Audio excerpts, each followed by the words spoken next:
जय श्री कृष्णा। राधे राधे। नमस्कार दोस्तों, बातें ज्ञान की YouTube चैनल में आपका स्वागत है। इस चैनल के द्वारा भक्ति, ईश्वर कथा, पौराणिक कथाएं, प्रेरक कहानियां और ज्ञानवर्धक कहानियों का विशेष संकलन आपको मिलेगा और आप ऐसे ही ज्ञानवर्धक वीडियो देख पाएंगे। कृपया चैनल को सब्सक्राइब करें, वीडियो को शेयर करें और अपना बहुमूल्य साथ बनाए रखें। धन्यवाद दोस्तों। प्राचीन काल में एक साहूकार था जिसके 7 बेटे और 7 बहुएं थी। इस साहूकार की एक बेटी भी थी जो दीपावली में ससुराल से मायके आई थी।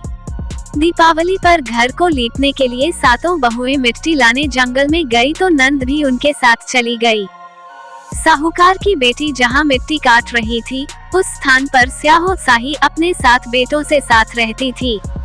मिट्टी काटते हुए गलती से साहूकार की बेटी की खुरपी के चोट से स्याहो का एक बच्चा मर गया। इस पर क्रोधित होकर स्याहो बोली, मैं तुम्हारी कोख बांधूंगी। स्याहो के वचन सुनकर साहूकार की बेटी अपनी 7 भाभियों से एक एक कर विनती करती हैं कि वो उसके बदले अपनी कोख बंधवा लें। सबसे छोटी भाभी नंद के बदले अपनी कोख बंधवाने के लिए तैयार हो जाती है।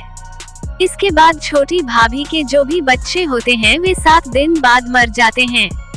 7 पुत्रों की इस प्रकार मृत्यु होने के बाद उसने पंडित को बुलवाकर इसका कारण पूछा। पंडित ने सुरही गाय की सेवा करने की सलाह दी। सुरही सेवा से प्रसन्न होती है और उसे स्याहो के पास ले जाती है।